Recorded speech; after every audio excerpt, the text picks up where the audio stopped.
इन बातों को जरा गौर से सुनिएगा बोकारो के सिविल सर्जन अभय भूषण प्रसाद साहब। मैं तो सबसे पहले डीएस महोदया गायब मिली। सुना सीएस साहब। हालांकि हम 15 दिन पहले भी आए थे तो वो नहीं थी ड्यूटी पे। संभवतः हो सकता है कि उनकी ड्यूटी रात में। नहीं सुना सीएस साहब। यहाँ मर्चरी की व्यवस्था बहुत ख़राब है। हमारे आने के बाद उसको स्टार्ट किया और वहाँ से इतना गंदा स्मेल आ रहा है, इसको हम बोल नहीं सकते हैं सब। नहीं सुना तो गौर से सुनिए सीएस साहब। लैब का मशीन खराब है, जिसको हमने सख्त यहाँ पे बोल दिया कि 2 दिन के अंदर इसको बना करके यथाशीघ्र चालू करिए। दुखद ये है कि करीब इतने दिनों में, पूरे मई महीने में आज होने को है 13 तारीख, इतने दिन में मात्र 2 ही पेशेंट का सीजर हो पाया। विधायक प्रतिनिधि की ना सही कम से कम मरीजों की पीड़ा तो सुन लीजिए सीएस साहब। আচ্ছা কি কয় এখান থেকে ঘর বানিয়ে দিয়েছে না কে কয় বার্তা सिस्टम झगड़ा करें हम लोग। जैसे विश्वास हम लोग आएंगे तो आप विश्वास नहीं ट्रेनिंग वाले सब बोले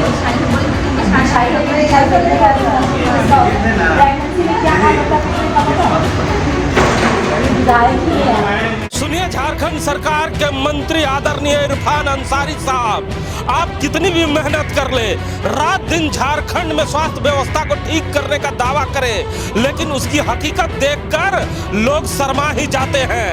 यह तस्वीरें बोकारो स्टील सिटी की है, जहां पर मरीज बेडशीट के लिए तरस रहा है, मरीज सफाई के लिए तरस रहा है, और उस जगह पर जाने के बाद आपको खुद ब खुद एहसास होगा कि अस्पताल नहीं, यह कूड़ादान है, जहां पर कचरा उठाने वाला भी कोई नहीं।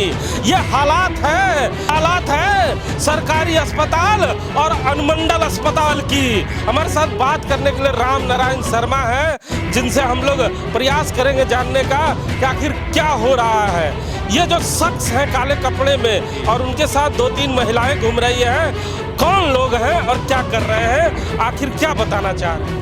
हिमांशु जी, जैसा कि आप तस्वीर में देख रहे हैं, बोकारो स्टील प्लांट में ये बोकारो स्टील सिटी में कैसे स्वास्थ्य व्यवस्था बेहतर हो, सरकार तो लगातार प्रयास करती रहती है। स्वास्थ्य मंत्री भी लगातार बातें करते हैं कि मैं बेहतर स्वास्थ्य व्यवस्था इस प्रदेश को दूंगा, और उसी बेहतर स्वास्थ्य व्यवस्था की उम्मीद लेकर विधायक के जो प्रतिनिधि हैं स्वास्थ्य विभाग के, वो खुद सदर अस्पताल हो, अनुमंडल अस्पताल हो या जिले के छोटे मोटे जो सीएचसी हैं, वहाँ जाकर बार बार कोशिश कर रहे हैं, देखने की कोशिश कर रहे हैं कि क्या कुछ व्यवस्थाएं हैं और क्या कुछ कमियां हैं। और इसी के क्रम में आज उन्होंने एक बार फिर बोकारो में 4 अनुमंडल अस्पताल और सदर अस्पताल का निरीक्षण करने का काम किया है। और जो विधायक प्रतिनिधि कुमार प्रभात रंजन है, उनके साथ उनकी टीम है, बहुत सारे लोग उनके साथ गए, और जहां पर उन्होंने सबसे पहले अनुमंडल अस्पताल 4 का निरीक्षण किया, जहां पर उन्होंने देखा कि सबसे पहले जो डीएस मैडम है वही अस्पताल में नज़र नहीं आई उनको, जिसके बाद वो भड़क गए। उसके बाद वहाँ पर जो मर्चरी की व्यवस्था है उसको भी उन्होंने देखा, जिसमें गंदगी इतनी थी कि वे खुद ब खुद उसको देखकर वहाँ टिक नहीं पाए और बाहर आ गए। वार्डों में भी कई वार्ड की ठीक ठाक स्थिति थी, कुछ वार्डों की स्थिति बेहद खराब थी, और कहा गया कि जो लैब की मशीन है वो भी खराब थी अनुमंडल अस्पताल। तो अनुमंडल अस्पताल की क्या स्थिति थी, ये विधायक प्रतिनिधि एक आईना दिखाने का प्रयास कर रहे थे। झारखंड के मंत्री लगातार झारखंड के अस्पतालों का दौरा कर रहे हैं और वहां पे अधिकारियों को जम के फटकार लगा रहे हैं, लेकिन बोकारो के सीएस आदरणीय अभय भूषण प्रसाद साहब, अपने अगर एसी कमरे से आप बाहर नहीं निकल पा रहे हैं तो मोबाइल पर ही जरा दर्द सुनिए उन मरीजों की और विधायक प्रतिनिधि की।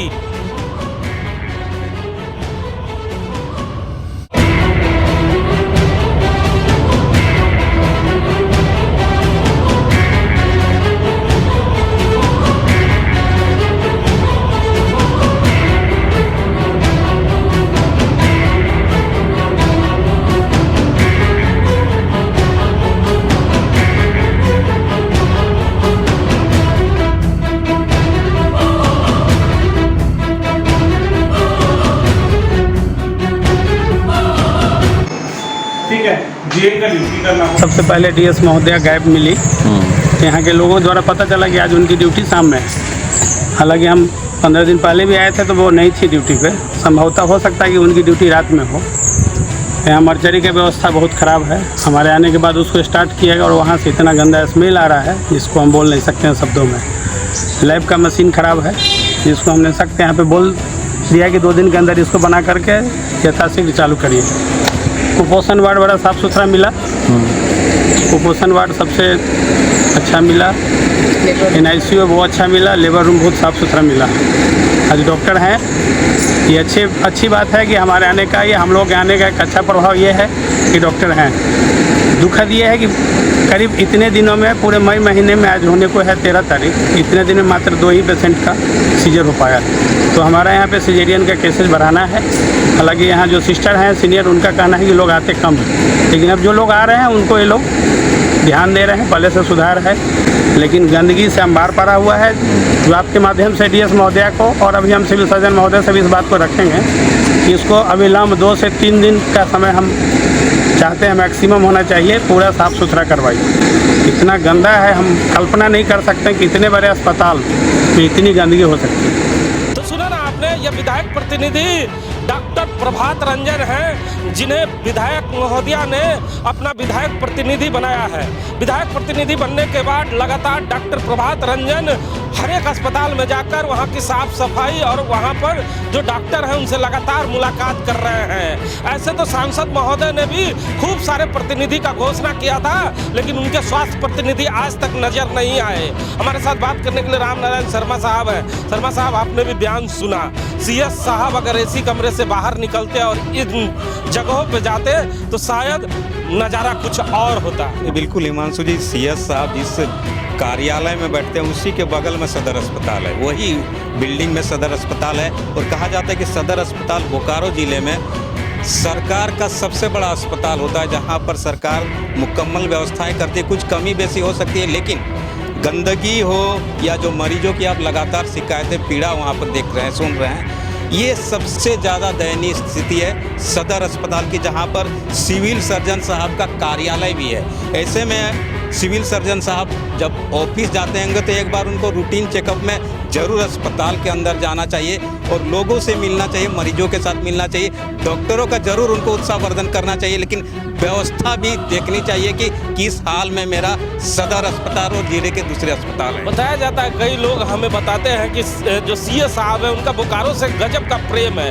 अभी चंद दिन पहले ही बोकारो में थे, फिर ट्रांसफ़र उनका दूसरी जगह पे हो जाता है, लेकिन चंद ही दिन में फिर से ट्रांसफ़र करा के बोकारो आ जाते हैं। इस पर भी एक बड़ा सवाल उठता है कि जो स्वास्थ्य मंत्री इरफान अंसारी है, क्या उसके इतने करीबी हैं कि उन्हें बार बार बोकारो भेजा जाता है?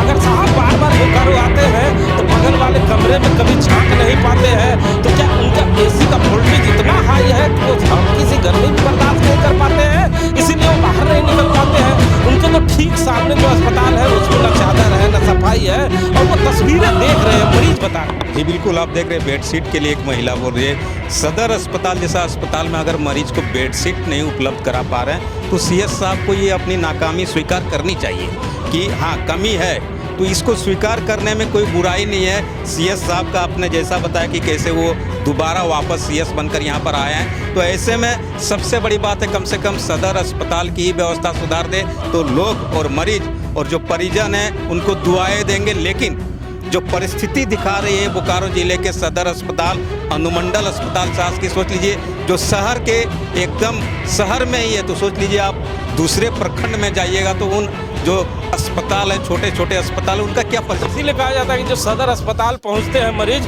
वो डर के मारे प्राइवेट अस्पताल चले जाते हैं कि यहाँ हमारे मरीज की मृत्यु जरूर हो जाएगी, यहाँ सुनने वाला कोई नहीं। चंद दिन पहले एम्बुलेंस वाले भी धरने पे थे और जब CS साहब से पूछा गया तो उन्होंने कहा कि मुझे मालूम नहीं। जी बिल्कुल, आपने सही कहा कि इसी तरह जो अब कहा जाता है बिचौलिए जो होते हैं इसी का फ़ायदा उठाते हैं। सरकार के यहाँ एक से एक अच्छे डॉक्टर हैं, इसको आपको मानना होगा, लेकिन जब अस्पताल की व्यवस्था देखकर मरीज आता है या उसके परिजन आते हैं तो डर से यहाँ छोड़कर चले जाते हैं और बिचौलियों के हाथ लग जाते हैं, प्राइवेट अस्पतालों में चले जाते हैं। और जो व्यवस्थाएं हैं, चाहे आपने पिछली बार देखा कि जब जो वहाँ पर सेविकाएं थी या दूसरे कर्मचारी थे हड़ताल पर गए थे, कई महीनों से वेतन नहीं मिला था और झारखंड मुक्ति मोर्चा के लोग भी सीएस साहब से मिलने गए तो उन्होंने साफ साफ कहा कि मुझे पहले क्यों इन लोग नहीं बताते हैं। सोच लीजिए सीएस साहब के बगल में उसी कार्यालय में लोग धरने पर बैठे होते हैं और सीएस साहब को बताना चाहिए।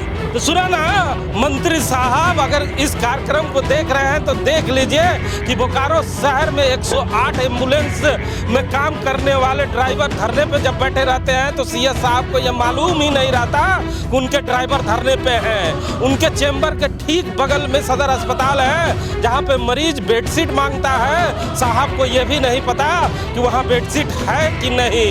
हम इस बात को इसलिए मजबूती से उठा रहे हैं कि दूसरी बार आप बोकारो शहर में आए हैं तो बोकारो शहर का उत्थान करिए, ना कि मरीजों की बद्दुआएं लेकर इस जगह से जाइए।